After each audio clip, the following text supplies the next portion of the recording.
ہماری آج کی گفتگو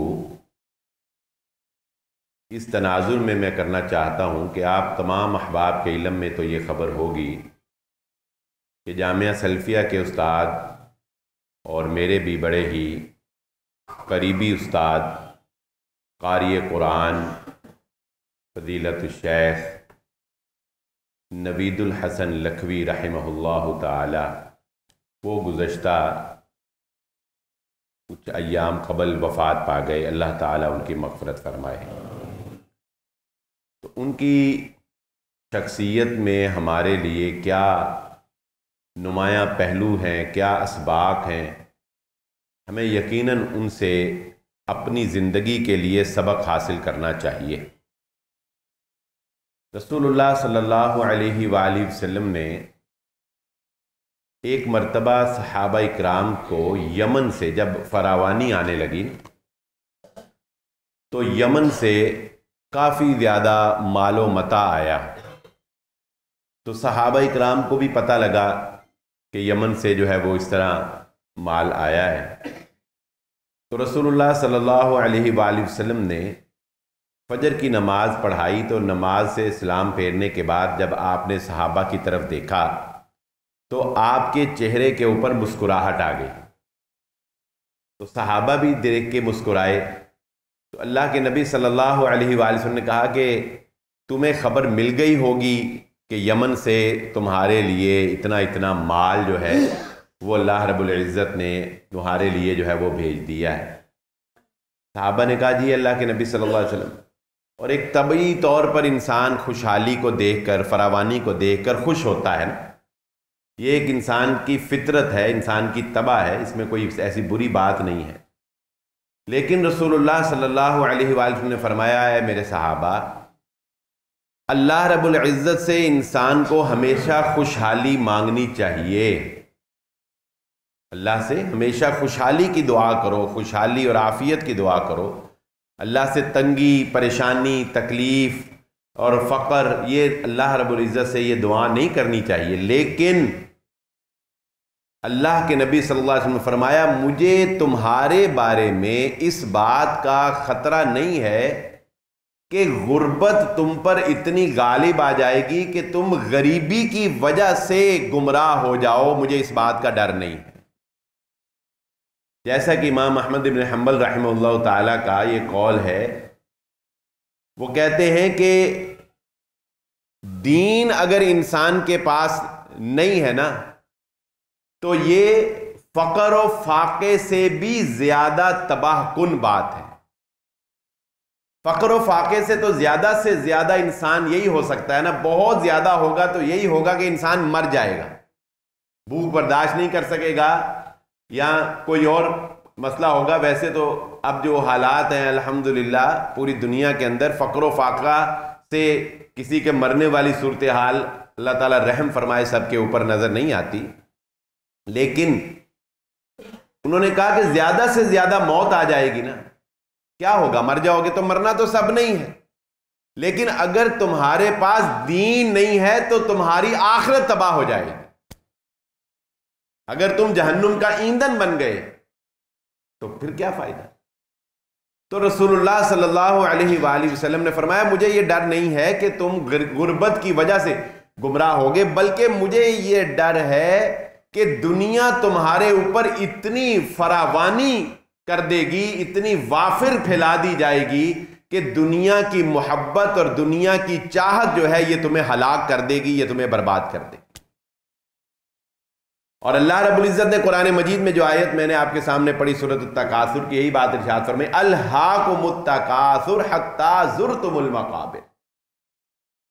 اے انسانوں، یہ ایک دوسرے کے مال و متاع میں ایک دوسرے کا مقابلہ کرنے کی جو لت تمہیں لگ گئی ہے، یہ نشہ جو تمہیں لگ گیا ہے کہ تم سے یہ برداشت نہیں ہو رہا کہ دوسرا جو ہے وہ تم سے زیادہ جلدی مال کیسے کما لیا اس نے، وہ کیسے جو ہے وہ امیر ہو گیا، تم اس کے مقابلے میں چھوٹے لیول کے اوپر کیوں رہ گئے، تمہارے پاس کیوں بڑا مکان نہیں آیا، اور اس مقابلہ بازی کی دوڑ کے اندر تمہیں تمہارا رب ہی یاد نہیں رہا. اس دوڑ دنیا میں تمہیں اللہ رب العزت کی یاد نہیں آئی. تم نے ہر چیز کو چھوڑ دیا, صرف جاہ و جلال تمہیں چاہیے, صرف عہدے کی دوڑ تمہیں چاہیے, مال کی محبت تمہیں چاہیے, حتی زرتم المقابر, یہاں تک کہ پھر وہ وقت آیا جب فرشتہ تمہارے سرہانے آٹ کر بیٹھ گیا اور تم نے قبروں کی زیارت کر لی. پھر تمہیں حقیقت کا پتہ چلا کہ میں کیا کرتا رہا. اس دنیا, اس بات میں اب کوئی شک نہیں ہے, میں اور آپ ہم اپنے دلوں میں جھانک کر دیکھیں کہ دنیا کی محبت نے واقعتاً ہمیں ہر طرف سے جکڑا ہوا ہے. ہر وقت ہماری یہ کوشش ہے, ہر وقت ہماری یہ خواہش ہے کہ کوئی لمحہ ایسا آ جائے, کوئی جیک ایسا لگ جائے, کوئی کلک میں ایسا کر دوں, کوئی میرا پوائنٹ ایسا وائرل ہو جائے کہ مجھے دن دگنی اور رات چگنی دولت سمیٹنی میں لگ جاؤں, ساری دولت جو ہے وہ میں سمیٹ لوں. اور دوسروں کو دیکھ کر اس سوشل میڈیا کی وجہ سے ایک بہت بڑا نقصان یہ ہوا کہ وہ لوگ جن کو اللہ رب العزت نے نعمتوں سے نوازا ہے, وہ جب اپنی نعمتوں کی تشہیر سوشل میڈیا کے اوپر کرتے ہیں, کسی نے نئی گاڑی لے لی, اس نے ساتھ کھڑے ہو کے تصویریں کھنچوا کر فیس بک پہ ڈال دی, کسی نے جو ہے جی وہ کسی بڑے لگژری ہوٹل میں کھانا کھایا اور اس کی تصویریں ڈال دی, کسی نے لگژری عمرہ کیا تو اس نے عمرے کی تصویریں جو ہے ڈال دی اور لوگوں کو بتایا کہ دیکھو میں کس جاہ و جلال اور کس شان و شوکت سے ایک لگژری لائف گزار رہا ہوں. تو ایک تو اس کے اندر خود پسندی آ جاتی ہے, اس کے اندر شہرت کا شوق پیدا ہو جاتا ہے, اس کے اندر فخر اور تکبر بڑے ہی دھیرے سے شیطان جو ہے وہ داخل کر دیتا ہے, اور دیکھنے والے جو ہیں وہ حسد کا شکار, وہ احساس کمتری کا شکار, اور ان کو اپنے آپ کو کوستے ہیں کہ بھائی لائف تو یہ ہے, ہم کیا بھلا زندگی گزار رہے ہیں, یہ دیکھو کامیابی تو یہ ہے, ہم کیا زندگی گزار رہے ہیں. اور اس نشے کے اندر پھر انسان جو ہے وہ حلال و حرام کی تمیز کو چھوڑ کر جو ہے وہ دوڑ پڑتا ہے. رسول اللہ صلی اللہ علیہ وآلہ وسلم نے ارشاد فرمایا, ساری زندگی انسان بڑے مان سے کہتا رہتا ہے ابن آدم مالی مالی, دیکھو وہ زمین بھی میری ہے, وہ ادھر بھی پلاٹ میرا ہے, وہ فلاں جگہ پہ بھی میری فیکٹری ہے, وہ فلاں جگہ پر بھی میرے فلاں جو ہے وہ مربے ہیں. انسان گنواتا ہے نا, کہتا ہے میرا اتنا بینک بیلنس ہے, میرے پاس اتنا گولڈ پڑا ہوا ہے, میرے پاس اتنا جو ہے وہ سونا پڑا ہوا ہے, اتنے ڈالر پڑے, مالی مالی, میرا مال میرا مال. اللہ کے نبی صلی اللہ علیہ وسلم نے فرمایا, نادان ابن آدم, تیرا مال کیا ہے؟ تیرا مال صرف وہ ہے جو تو نے کھا لیا, تیرے جسم کو اس کا فائدہ ہو گیا, یا تو نے پہن کر اس کو بوسیدہ کر دیا, یا صدقتا, تو نے صدقہ کر کے آخرت میں اپنے لیے بچا لیا, بس وہ تیرا مال ہے, اس کے علاوہ تیرا مال کوئی نہیں. تو ان کے لیے جمع کر رہا ہے جو شاید کہ تیرے مرنے کے بعد تیری قبر پر فاتحہ پڑھنے کے لیے بھی نہ آئے. یہ جملہ فاتحہ پڑھنا میں نے ایک محاورتاً کہہ دیا ہے, وگرنہ یہ نہیں ہے کہ قبر پہ جا کے فاتحہ پڑھنی چاہیے, اس کی وضاحت ہم دوسرے لیکچرز کے اندر کر چکے ہیں. لیکن ہم لوگ دنیا کی محبت اور دنیا کی چاہت کے اندر ایک بدمست ہاتھی کی طرح جو ہے وہ بہک چکے ہیں. کیا آپ نے دیکھا نہیں پچھلے دنوں ایسے واقعات یہ امت مسلمہ میں, پچھلے دنوں آپ نے سوشل میڈیا کے اوپر دیکھا ہوگا کہ ایک شخص نے شادی کی, پاکستانی ہے, اس ملک کا رہنے والا ہے, جو ملک لمحہ بلمحہ یہ خبریں دے رہا ہے کہ ہم کسی بھی وقت جو ہے وہ دیوالیہ ہو سکتے ہیں, کسی بھی وقت پاکستان کی اکانومی جو ہے وہ ختم ہو سکتی ہے, کسی بھی وقت پاکستان جو ہے وہ کریش کر سکتا ہے. یہ اس ملک کا بندہ ہے جس نے اپنی شادی کے موقع کے اوپر ایک بڑا سا ترازو بنایا, ایک پلڑے میں اس نے اپنی بیوی کو رکھا اور دوسرے پلڑے میں سونے سے اپنی بیوی کو تول کر دکھایا. یہ کیا ہے؟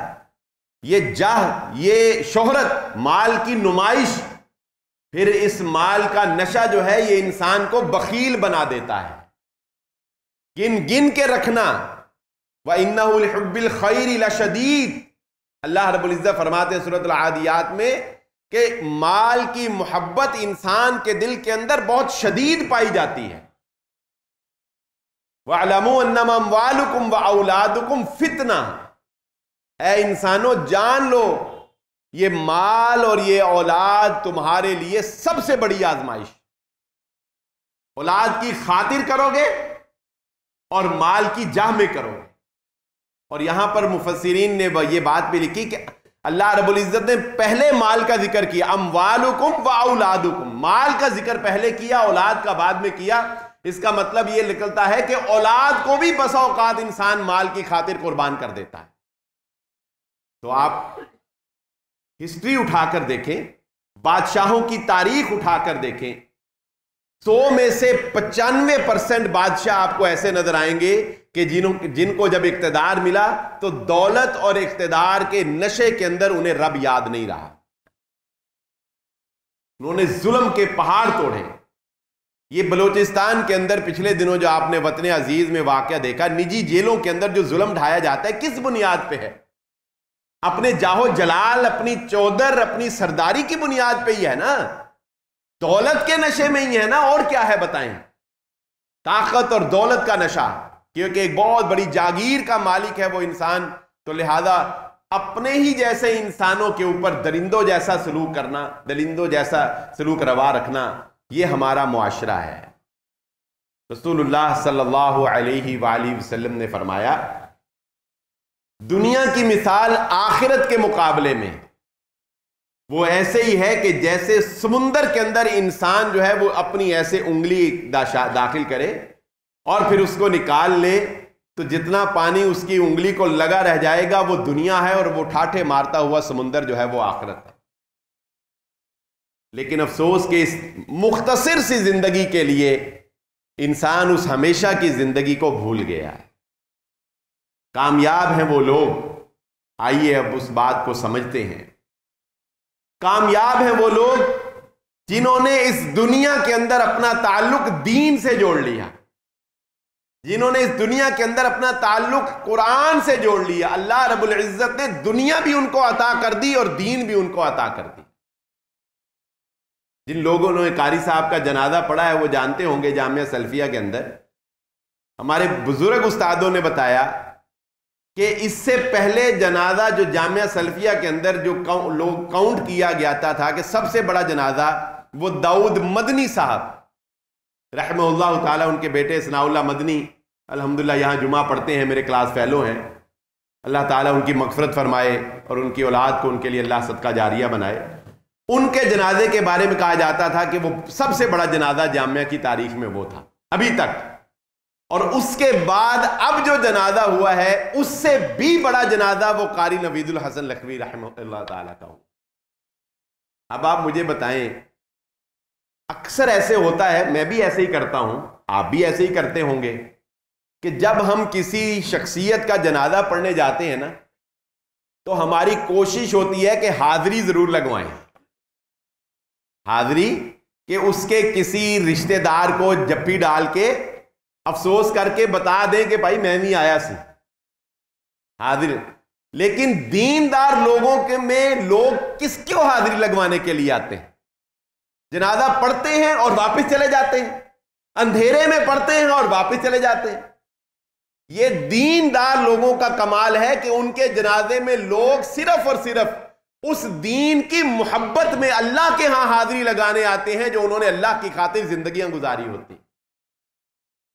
اور آپ کے فیصلہ آباد کے اندر کئی ایسے جنازے میں نام نہیں لیتا، آپ خود جان جائیں گے، آپ مقابلہ کر کے دیکھ لیں، کئی اداکار ایسے تھے، سٹیج ایکٹرز ایسے تھے، بڑے بڑے کامیاب پروگرام چلانے والے ایسے تھے، جب دنیا سے گئے کوئی جنازہ پڑھنے والا پیچھے نہیں، کسی عالم دین نے ان کا جنازہ نہیں پڑھایا، حتیٰ کہ انہی میں سے ایک اداکار نے نکل کر اس کا جنازہ پڑھایا۔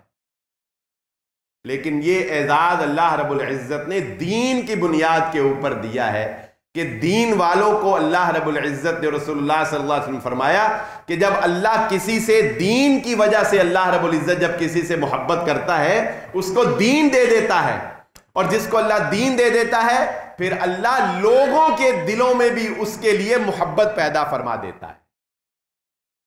لوگوں کے دلوں کے اندر اللہ رب العزت اس کے لیے محبت پیدا کر دیتا ہے، اور یہ محبت جو ہے یہ صرف اور صرف دین کی بنیاد کے اوپر ہوتی۔ اور قاری صاحب کی شخصیت کے اندر ایک بڑا پیارا پہلو تھا جو میں آپ کے سامنے ذکر کروں کہ وہ قاری قرآن تو تھے ہی اور عالم دین بھی تھے، ساری زندگی انہوں نے قرآن کی ترویج اور قرآن کے اوپر ہی لگائی، لیکن اس کے ساتھ ساتھ ان کے اندر ایک وصف یہ تھا کہ ان کا اخلاق بہت اچھا تھا۔ خالد صاحب گواہ ہیں، ان کے کلاس فیلو بھی تھے یہ شاید، اور بڑے قریبی دوست تھے، اور میں بحیثیت شاگرد میں نے کبھی نہیں دیکھا کہ اس بندے نے کبھی کسی شاگرد کے ساتھ بھی کوئی ناروا سلوک کیا ہو۔ ہمارے ہاں جو واقعات مشہور ہیں نا کہ یہ جی بڑے سخت ہوتے ہیں، یہ وہ ہے یہ وہ، آج تک کبھی نہیں۔ جب بھی ملے خوشکن چہرے کے ساتھ ملے، مسکراتے چہرے کے ساتھ ملے، جس کو بھی ملے گلے لگا کر ملے، محبت کے ساتھ، چاہت کے ساتھ۔ اور میں یہ سمجھتا ہوں کہ قرآن کی برکت تو تھی ہی، لیکن قرآن کے ساتھ ساتھ جو حسن الخلق کا ان کا معیار تھا نا، جو اچھا اخلاق تھا، اس کی وجہ سے اللہ رب العزت نے لوگوں کو اور لوگوں کے دلوں کے اندر اللہ رب العزت نے ان کی محبت شامل کر۔ ہماری پلاننگ کیا ہے کہ اب یہ پلاٹ لیا ہے، اب اس سے اگلا پلاٹ لینا ہے، یہی ہے ہماری پلاننگ۔ پھر ہماری پلاننگ کیا ہے کہ اب یہ اتنا مال ہو گیا ہے، اب اس کو ایک سائڈ پہ کر دو، 99 کو 100 کر کے سائڈ پہ کر دو، اب اگلی گنتی شروع کر دو۔ اور دیندار لوگوں کی پلاننگ کیا ہے کہ کسی طرح کوئی مسجد بن جائے، چلو وہاں اللہ کی توحید کا کام شروع ہو جائے، کسی طرح کوئی مدرسہ بن جائے، چلو وہاں پر کوئی کام جو ہے وہ اللہ کے دین کا شروع ہو جائے، کسی طرح کوئی ہم سے قرآن دین کی تعلیم سیکھ لے، چلو وہ ہمارے لیے صدقہ جاریہ بن جائے۔ یعنی دین کے ساتھ جب انسان وابستہ ہو جاتا ہے تو اس کی ترجیحات یہ نہیں ہوتی کہ وہ اپنی دولت میں کیسے اضافہ کرے، دولت تو اللہ ویسے ہی ان کو دے دیتا ہے۔ قاری صاحب ہوں یا ان جیسے علماء ضروریات زندگی میں کبھی محتاج نہیں ہوئے، ضروریات زندگی اللہ نے بآسن ان کو عطا کی، لیکن پلاننگ کیا تھی، زندگی کی ترجیحات کیا تھی کہ دین کو کیسے فروغ دینا ہے اور دین کا کام جو ہے وہ کیسے ترویج پہ لے کے جانا ہے۔ یہ ہے قابل رشک سوچ ان لوگوں کی جو ہمیں حاصل کرنا چاہیے سبق ان سے۔ پھر ایک نمایاں پہلو جو قاری صاحب کی زندگی سے میں نے سمجھا، جس وقت ان کی ہارٹ اٹیک ہوا اسلام آباد کے اندر، ان کی ڈیتھ ہوئی، تو اس سے تقریباً 1 گھنٹہ قبل یا آدھا گھنٹہ قبل جو ہے ان کے اپنے بیٹے کے بارے میں جامعہ سلفیہ میں گفتگو ہوئی۔ ان کا بیٹا جو ہے وہ جامعہ سلفیہ کے اندر امتحان دے رہا تھا، یعنی عالم بننے کے لیے، فاضل بننے کے لیے وفاق کا امتحان دینے کے لیے بیٹا آیا ہوا تھا کہ قاری صاحب اپنے اس عہدے سے، جسے ہم معمولی عہدہ سمجھتے ہیں، امام کا عہدہ، مسجد کا امام بن جانا، جسے ہم سمجھتے ہیں ڈی ویلیو کر، ہم سے یہ کوئی کام ہے امام بن جانا۔ قاری صاحب اپنے اس عہدے سے اتنے خوش تھے کہ ان کے والد صاحب بھی امی پور بازار مسجد کے امام اور خطیب تھے، وہ خود بھی مسجد کے امام اور خطیب تھے، مدرس تھے جامعہ سلفیہ، اور آگے سے انہوں نے اپنے بیٹے کو بھی جامعہ سلفیہ میں تعلیم کے لیے ڈلوایا۔ یہ ثبوت ہے اس بات کا کہ وہ اپنے دین کے اوپر مکمل اللہ سے رضامند تھے، وہ راضی تھے کہ یا اللہ تو نے مجھے امام بنایا، تو نے مجھے خطیب بنایا، میں اپنے بچوں کو بھی امام اور خطیب بناؤں گا، اور ان کے بچے حافظ قرآن ہیں۔ اور کل مجھے ایک ساتھی نے بتایا کہ ان کی وفات کے بعد ان کے بیٹے کو جو ہے وہ انتظامیہ نے امام مسجد کے طور پر منتخب کر لیا۔ یہ بتاؤ کتنی خوش نصیبی کی بات، کتنا زبردست صدقہ جاریہ ہے۔ ہر نماز میں وہ قرآن پڑھے گا، ہر حرف کا ثواب اس بچے کو تو ملے گا ہی، اس کے باپ کو بھی ملے گا، اس کے دادا کو بھی ملے گا، اس کے پردادا کا۔ ہم کیا کر رہے ہیں اپنی اولادوں کے ساتھ؟ ہم کیا سکھا کیا رہے ہیں اپنی اولادوں کو، اور لے کس طرف جا رہے ہیں اپنی اولادوں کو؟ کیا ہمارے لیے صدقہ جاریہ ہے؟ اللہ کے نبی صلی اللہ علیہ وسلم نے فرمایا کہ اذا مات العبد انقطع عملہ، انسان جب مر جاتا ہے تو اس کے اعمال منقطع ہو جاتے ہیں، اس کے اعمال ختم ہو جاتے ہیں۔ ان کے ایک عزیز نے جنازے پر یہ بڑی پیاری بات کہی کہ 3 چیزیں جو ہیں وہ انسان کے لیے باقی رہتی ہیں. ایک الولد الصالح، نیک اولاد. نمبر 2 علم نافع. اور نمبر 3 صدقہ جاریہ، صدقۃ جاریہ. قاری صاحب کو اللہ رب العزت نے ان کی وفات کے بعد ان تینوں چیزوں سے نوازا. حافظ قرآن، قاری قرآن، نیک اولاد. نمبر 2 ان کی وہ مسجد اور للبنات کا ایک بہت بڑا ادارہ جو ان کے لیے صدقہ جاریہ. اور نمبر 3 قرآن کا علم، علم نافع. سینکڑوں طالب علم جامعہ سلفیہ سے ان کو پڑھ کے گئے. ان کی وفات کے بعد تینوں چیزیں جو انسان کو فائدہ دیتی ہیں وہ ان کے بعد جاری ہیں، اور جو لوگ ان کے لیے مغفرت کی دعا کر رہے ہیں اور کرتے رہیں گے یہ بونس ان کو ملتا رہے گا. ہمیں سبق سیکھنا چاہیے ایسے لوگوں کی زندگی سے کہ جنہوں نے قابل رشک زندگی گزاری اور دین کے ساتھ وہ لوگ وابستہ ہو گئے. اور قرآن کو تو اللہ رب العزت نے اللہ کی قسم یہ اعزاز بخشا ہے جو اللہ رب العزت نے فرمایا، رسول اللہ صلی اللہ علیہ وسلم فرمایا نا، ان اللہ یرفع بہذا الکتاب اقواما ویضع بہ آخرین. قرآن کو اللہ رب العزت نے یہ اعزاز بخشا ہے کہ جس بندے نے اپنی زندگی قرآن سے جوڑ لی اللہ نے اسے کبھی رسوا نہیں ہونے دیا. اللہ نے اسے بلندیاں ہی عطا کی، اللہ نے اسے عروج ہی عطا کیا، دنیا میں بھی عزت دی، اور قیامت والے دن بھی اللہ رب العزت قرآن والوں کو قرآن کے نور کی روشنی میں جنت عطا فرما دے. یہ سورۃ البقرہ اور سورہ آل عمران کے بارے میں رسول اللہ صلی اللہ علیہ وسلم نے فرمایا یہ دونوں سورتیں بادل کی طرح انسان کے اوپر سایہ کر دیں گی، اور اس سائے کے اندر ہی انسان جو ہے وہ جنت کے اندر چلا جائے گا. یہ قرآن لڑ جھگڑ کر اللہ رب العزت سے اپنے پڑھنے والے کی، اپنے اوپر عمل کرنے والے کی سفارش کروا کر اسے جنت میں لے جائے گا. لیکن یقین مانیے کہ دل خون کے آنسو ہوتا ہے اپنے ہی حال کے اوپر، اپنے ہی حال دل کے اوپر، کہ آج اس دور کے اندر بہت زیادہ وقت ہے ہمارے پاس موبائل کے لیے، بہت زیادہ وقت ہے ہمارے پاس سوشل میڈیا کے لیے، بہت زیادہ وقت ہے ہمارے پاس خوش گپیوں کے لیے اور وقت کو ضائع کرنے کے لیے. اگر ہمارے پاس وقت نہیں ہے تو قرآن پڑھنے کے لیے نہیں ہے، قرآن سیکھنے کے لیے نہیں ہے، قرآن سمجھنے کے لیے نہیں ہے، قرآن کو وقت دینے کے لیے نہیں ہے، قرآن کی صحیح ادائیگی کے لیے نہیں ہے، قرآن کے الفاظ اور حروف کو سمجھنا اور ان کو اپنی اولادوں کو سکھانا، اس کے لیے ہمارے پاس وقت نہیں ہے. ہم دنیا کی محبت اور دنیا کے جاہ و جلال کے اندر اس قدر جو ہے وہ محو ہو چکے. اور یہ بات بھی ذہن نشین رکھ لیجئے کہ جتنے ہمارے معاملات بکھرے ہوئے ہیں نا، رسول اللہ صلی اللہ علیہ وآلہ وسلم نے پناہ مانگی اس سے، اچانک موت سے. اچانک موت سے رسول اللہ صلی اللہ علیہ وسلم نے پناہ مانگی. اب قاری صاحب کی موت اچانک موت ہے، لیکن اچانک موت کس بندے کے لیے اچھی نہیں ہے؟ جو بندہ دین پر عمل نہیں کرتا.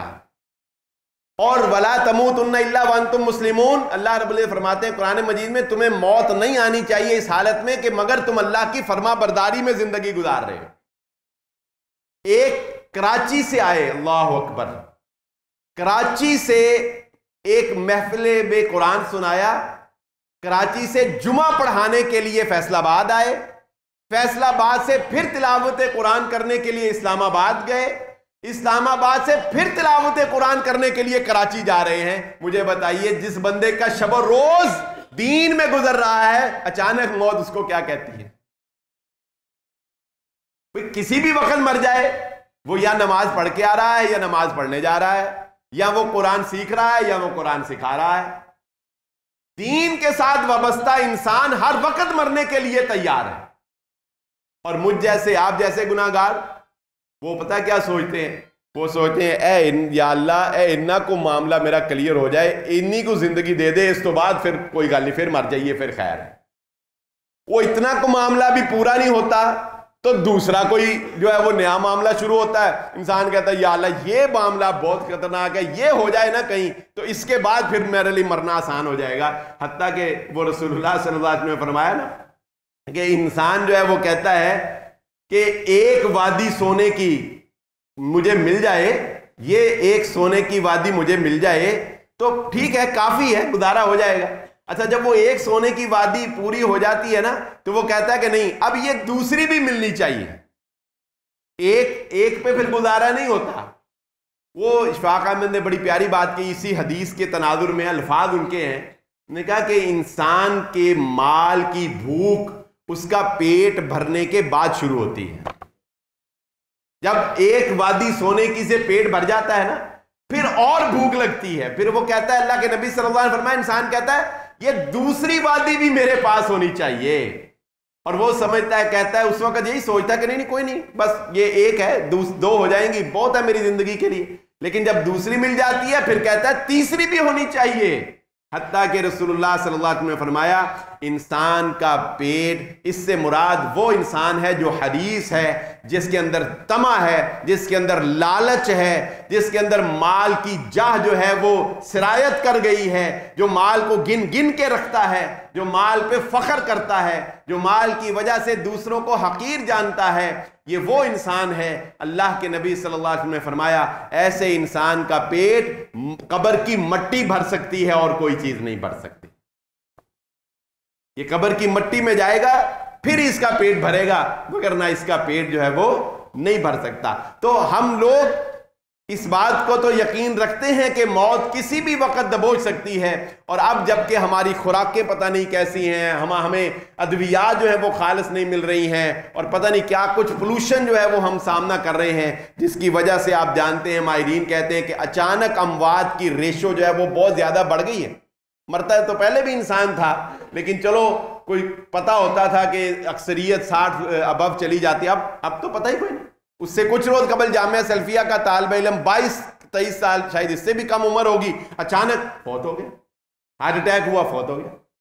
تو یہ اچانک اموات جو ہیں، ہمیں ڈر آنا چاہیے اللہ رب العزت سے کہ یا اللہ ہم اپنے معاملات کو اتنا کو سمیٹ لیں، اتنا کو سنوار لیں کہ کسی بھی وقت بلاوا آ جائے تو ہمیں یہ حسرت نہ رہے۔ وہ کیا حسرت ہے جو اللہ رب العزت نے قرآن مجید میں ارشاد فرمایا، لولا اخرتنی الی اجل قریب فاصدق واکن من الصالحین۔ بکھرے معاملات والا شخص جو ہے نا، جس کے معاملات بکھرے ہیں، منتشر ہیں، ادھر سے پھنسا ہے، ادھر سے پھنسا ہے، ادھر سے پھنسا ہے، دنیا کے چکروں میں پھنسا ہے، تو جب فرشتہ اس کے سرہانے آتا ہے نا، انسان کو مرنے سے پہلے مرنے کا پتہ لگ جاتا ہے۔ یہ نہیں ہوتا کہ بس اینجی مر گیا، نہیں، مرنے سے پہلے مرنے کا پتہ لگ جاتا ہے۔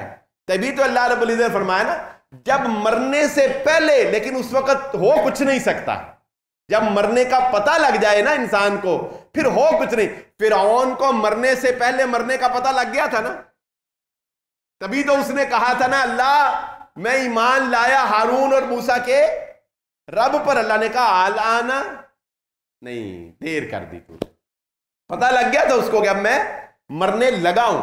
اسی طرح ہر انسان کو مرنے سے پہلے مرنے کا پتہ لگ جاتا ہے، لیکن جب مرنے کا پتہ لگ جاتا ہے پھر توبہ کا دروازہ بند ہو جاتا ہے۔ پھر انسان کہتا ہے، رسول اللہ صلی اللہ علیہ وسلم نے فرمایا کہ جب انسان کو مرنے کا پتہ لگ جاتا ہے نا تو اس وقت انسان بڑا سخی بننے کی کوشش کرتا ہے۔ اس وقت کہتا ہے کہ ٹھہرو، میں یہ میرا مال اتنا اس صدقہ کر دو، اتنا اس مسجد کو دے دو، وہ فلاں ایک غریب میرے سامنے بیچارہ بھوک سے افلاس سے جو ہے وہ کرتا رہا، میں نے اس کو کچھ نہیں دیا، اس کو دے دو۔ فرشتے اس کے کان میں کہتے ہیں، او بھائی اب یہ تیرا نہیں رہا، اب یہ تیرے بعد والوں کا ہے، اب تیرا اختیار نہیں چلنا۔ جب زندہ تھا اس وقت کہہ سکتا تھا دے دو، اب کیا فائدہ، اب تو نہیں، اب تو سیکنڈز کی گیم ہے بس۔ اب تو ہم تجھے اتنا محتاج کریں گے تو اپنی پلکیں بھی اپنی مرضی سے نہیں گرا سکے گا۔ اب تو لوگوں کے کندھوں کا محتاج ہوگا۔ اب تیرا نام بدل چکا، حافظہ اللہ کی جگہ اب تیرے آگے رحمہ اللہ لگ جائے گا۔ اب لوگ تجھے مرحوم کہیں گے، اب نہیں کچھ ہو سکتا۔ تو رسول اللہ صلی اللہ علیہ وسلم فرمایا، بندہ کہے گا اتنا اتنا صدقہ کر دو، حالانکہ یہ اب اس کا رہا ہی نہیں، اب اس کے وارثوں کا بن گیا۔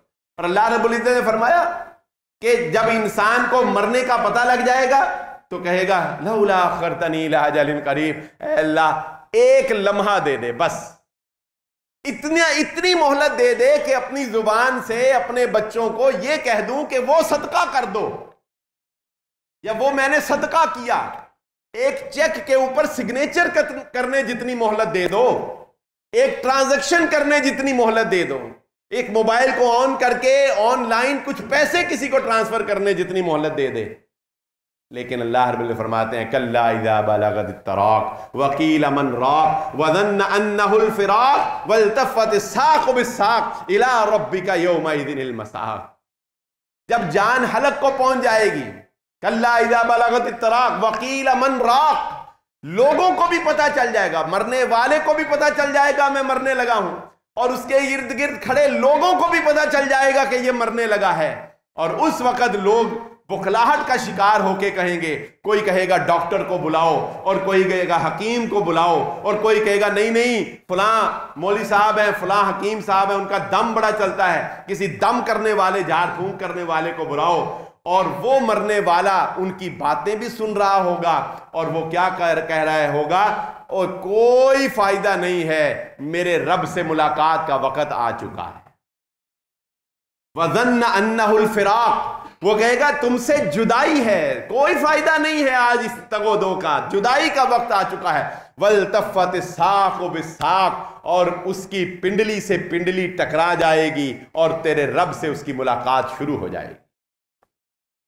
یہ ہے وہ موت جس سے ہم بے خبر ہیں, جس سے میں اور آپ ہم لوگ بے خبر ہیں, اور ہمیں احساس نہیں ہے کہ ہم کس غفلت کے اندر زندگی گزار رہے ہیں. اقترب للناس حسابهم وهم فی غفلۃ معرضون. اللہ رب العزت فرماتے ہیں لوگوں, اور تمہارا حساب تمہارے سر پہ کھڑا ہے.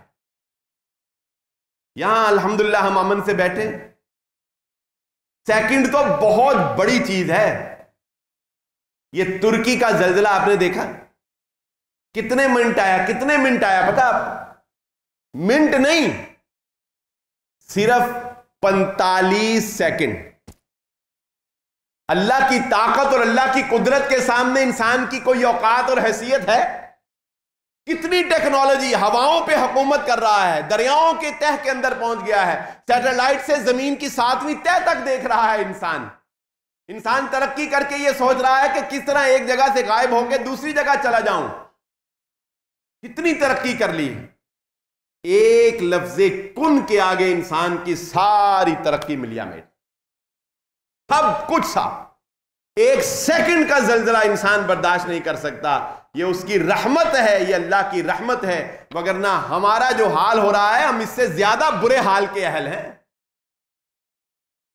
ہماری جو کرتوت ہیں, ہماری جو حرکتیں ہیں, ہمارے اوپر جو اللہ کی رحمت نہ ہو, جو ہمارے اوپر حال ہو رہا ہے, ہم اس سے زیادہ برے انجام کے مستحق ہیں. لیکن یہ تو اللہ کی رحمت ہے, اور کچھ ہمارے نبی محمد الرسول اللہ صلی اللہ علیہ وآلہ وسلم کی دعا ہے کہ اس امت کو پہلی امتوں کی طرح ایک ہی دفعہ عذاب سے دوچار کر کے بالکل ملیا میٹ اور صاف نہیں کر دیا جائے گا. سو کہیں نہ کہیں سیلاب, اور کہیں زلزلے, اور کہیں زمین پھٹ گئی, اور کہیں کچھ اور کہیں کچھ, اور اس طریقے سے اللہ رب العزت جو ہے وہ انسانوں کو جھنجھوڑتا رہتا ہے کہ کاش کہ کوئی پلٹ آئے اور اپنے معاملات کو سدھار لے.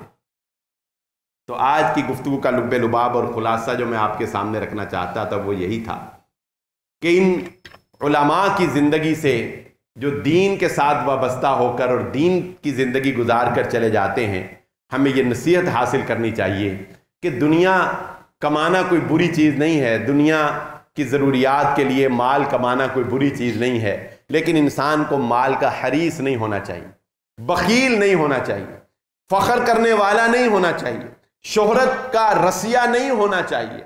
دوسرے انسانوں کا درد اگر انسان کو محسوس نہیں ہوتا تو وہ خود کو انسان نہ سمجھے, وہ درندہ بن چکا. دوسروں کا درد محسوس کرو, دوسروں کے لیے, دوسروں کے کام آنا, صدقہ کرنا, دین کے اوپر خرچ کرنا, دین کی ترویج کے لیے کام کرنا. مشن زندگی کا یہ نہیں ہونا چاہیے کہ اپنی اولاد کے لیے میں انبار سونے کے چھوڑ کے جاؤں. ترجیح یہ ہونے چاہیے کہ اپنے بعد اپنی اولاد کو دیندار چھوڑ کے جاؤں.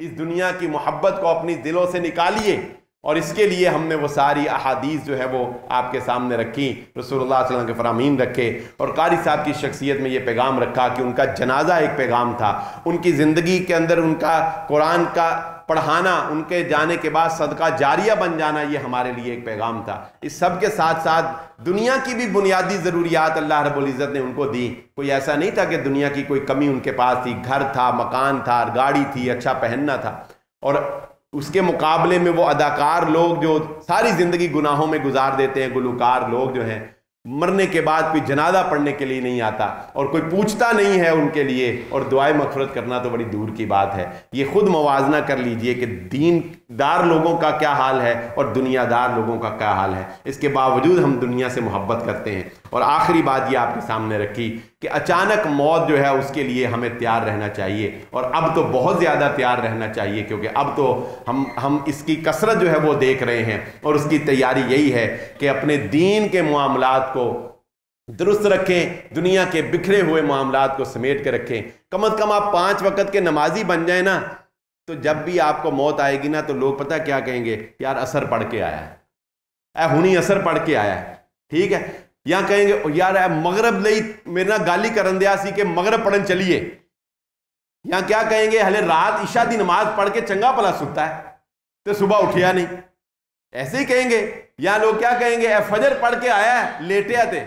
یقین مانے نمازی بندے کی موت پہ بھی لوگ اس کی نماز سے اس کو جوڑتے ہیں کہ نماز پڑھ کے آیا، نماز پڑھ کے، اور کچھ نہیں، نماز کی پابندی بن جائیں، یہی آپ کے حسن الخاتمہ اور آپ کی موت کو جو ہے وہ اچھا کر دے گی۔ اور لوگ یہ جو میں باتیں کر رہا ہوں یہ ایسے ہی نہیں ہیں، یہ آپ جو باتیں کر رہے ہیں یہ ایسے ہی نہیں ہیں۔ مرنے کے بعد ہماری باتیں جو ہیں وہ اس مرنے والے کے لیے گواہی کا کام دیتی ہیں۔ رسول اللہ صلی اللہ علیہ وسلم نے فرمایا صحابہ کو، جب انہوں نے ایک مرنے والے کی تعریف کی کہ بڑا اچھا نیک انسان تھا، رسول اللہ نے فرمایا جنتی ہوا، اور ایک آدمی مر گیا، صحابہ نے کہا بس ایسے تھا ویسے تھا، نبی صلی اللہ علیہ وسلم نے فرمایا جہنم میں گیا۔ اللہ کے نبی صلی اللہ علیہ وسلم نے فرمایا تم اللہ کے زمین پر گواہ ہو انسانوں کے بارے میں، تم تو صحیح جہاں میں ہے تیرا فسانہ کیا، کہتی ہے خلق خدا تجھے غائبانہ کیا۔ جب مر جاتا ہے پھر تو اس کا کوئی ڈر نہیں رہتا نا، مرنے کے بعد اس کے بارے میں جو لوگ باتیں کرتے ہیں وہ باتیں ایویں نہیں ہوتی، وہ باتیں اللہ ان باتوں کی بنیاد پر ان باتوں کو گواہی تصور کرتا ہے۔ اللہ رب العزت سے دعا ہے اللہ تعالی ہمیں دین کے ساتھ وابستہ رکھ کر دے، دین پر ہمارا خاتمہ ہو، اللہ رب العزت ایمان کی موت نصیب فرمائے، اور اللہ تعالیٰ اس دنیا کے پھیلے ہوئے فتنوں سے اللہ رب العزت ہمیں محفوظ فرمائے۔ وآخر الدعوانا الحمدللہ رب العالمین۔